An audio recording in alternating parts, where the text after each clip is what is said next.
Radio Row in New Orleans, Louisiana. Super Bowl week, baby. Eagles and Chiefs rematch. Some of the biggest names in sports and entertainment will be right here.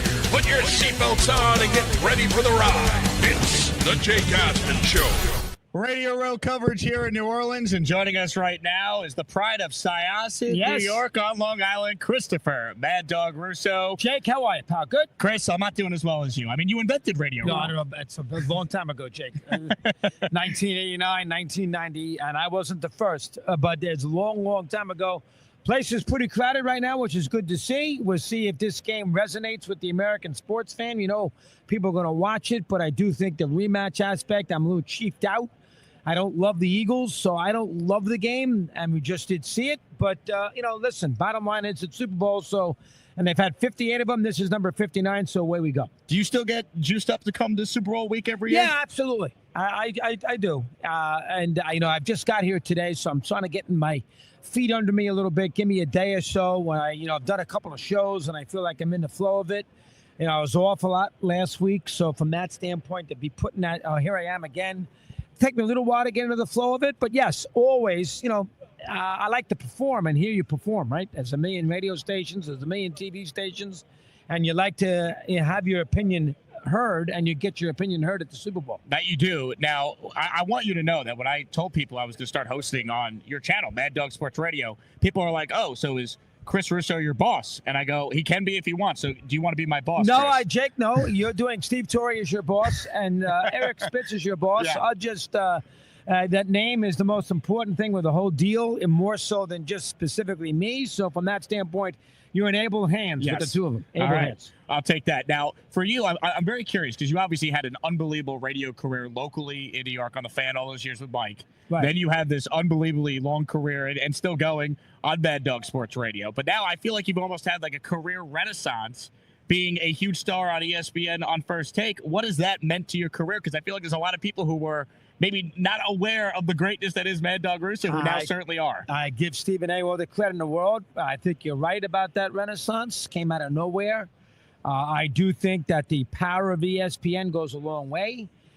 You know, I've said these things. I've said on ESPN for hundreds of years, and all of a sudden it's taken on a life of its own at times on First Take, which it wouldn't normally have if I'm doing radio interviews or my own shows. So from that standpoint, I do think it has given you a big career boost. I never thought at the age of 65 I'd be doing all that. I'd be running to London to see Timothy Chalamet.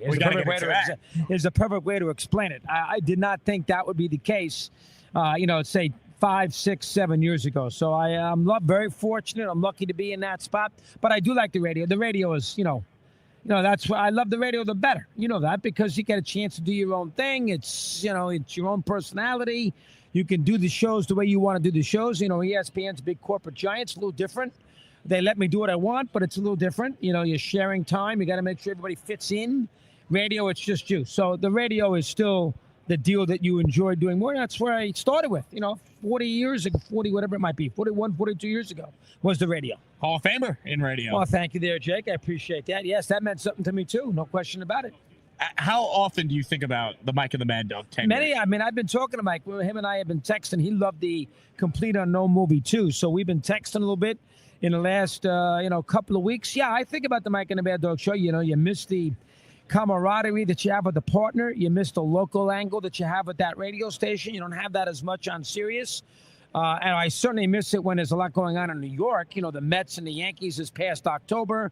The football, you didn't miss it much because the Giants and Jets were both so bad. But you did miss it. I was with you, by the way. I know you had the Jets over 9.5. I was right there with you. I loved it as well. I thought for sure they'd have a big year. Boy, I was dead wrong on that. The Giants, I thought, could struggle. But I thought the Jets would have a big year.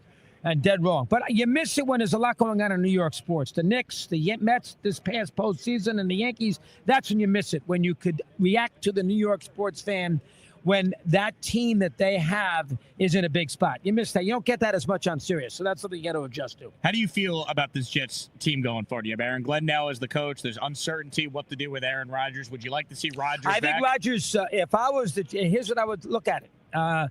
They're going to need a bridge quarterback anyway. Sam Darnold's not coming here. You want Kirk Cousins if Tyrod Taylor's not the answer, you want to be competitive next year and have a chance to win some games, well, then you're going to bring Rodgers back. I would. I don't know if Glenn and the new GM will. I would. I know most Jet fans don't want him back. Goodbye. Good riddance. I think they do, actually.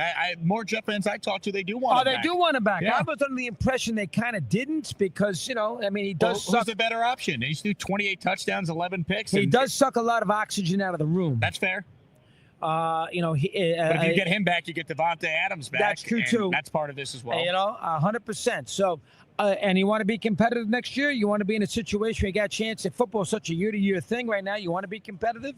You want to have a chance to, win 8-9 games and be in postseason conversation. Well, then Adams and Rodgers gives you the best chance of doing so, unlike somebody on the roster or somebody they would bring in. And it's not going to be Sam Darnold. Not going to draft anybody. And it's not. I don't think it's Rodney Francis. So I don't know what's his name? Is it Stanley or Francis, the quarterback from Florida State? Did I get it right? Jordan Travis. Jordan Travis. So I don't think it's ready for him. So from that standpoint, they're better off with Rodgers. 100%. All right, a couple quick hitters because I know you got to run here. Your thoughts on Pete Alonso and the Mets? Do they get a deal done? I don't think they will. Terrible job by Alonso. He should have signed a contract last year when he was told to. When he had that, whatever it was, $140 million on the table. Boris is great with the player who's an all-time great player. Anybody could have gotten $780 million for Soto. I could have done it. You could have done it. He's Juan Soto. He's Ted Williams. He's the best hitter in baseball. Anybody could have gotten that. Boris has trouble when he over-markets and overprices the overprice tag for the player who's a good player, but he's not a great player. He wants that player to be treated as an all-time great. Jordan Montgomery, Blake Snell, Chapman, a lot of these guys that he thinks are on that level aren't. And the baseball front offices are smart now. They're not going to overpay for a guy who's a decent player but not a great player. And that's kind of where Alonso is to a certain degree. Bregman, and those are both Boris clients and both yet still not unsigned. Here it is February 5th, February 4th. So from that standpoint, I would say Alonso made a horrific error. He's never getting the money that he thought he was going to get when he turned down to 138 million, whatever the offer was. Might be 156. But 156, you know better than me. So he's not getting that now. That's for sure. On this particular contract. Are the Yankees a better team on paper? Yes, I do. Than last year? Yes, I think they are. The Yankees, if they signed Soto, never would have signed Fried. I don't know if they would have made the trade for Devin Williams. Obviously, Bellinger. The Yankees are, in a lot of ways, in a better scenario now without Soto than they were with Soto. Are they perfect? Their offense could be a little anemic. We understand that. Judge doesn't have that kind of guy around him, but Fried will be good in that rotation with Cole.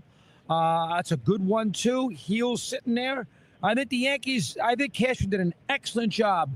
I think the Yankees, after that big hit of not keeping Soto, did a good job. I think they'd be very competitive and good in that. And the American League isn't that good. No. The American League stinks. It's not that good. The Orioles have done nothing. The Central's awful. Houston is cut back. They lose, obviously. Tucker goes to the Cubs. American League is bad. The Yankees are still the best team in the American League. Who do you have on Sunday? I don't love it, but I probably will take the Eagles. They could have won 2 years ago, and they didn't have Barkley. Now they do. Chiefs are due to lose a game eventually. You can't win all these close games without having a ball bounce wrongly for you in a big spot. I'll take Philadelphia. Chris, you're the man. Thanks for representing Syosset. Thanks for having me on Mad Dog Sports Radio. Jake, you do a great job. Keep it up, buddy. He's Christopher Mad Dog Russo. My name is Jake Asman. We're live in New Orleans all week. It's Radio Row coverage here on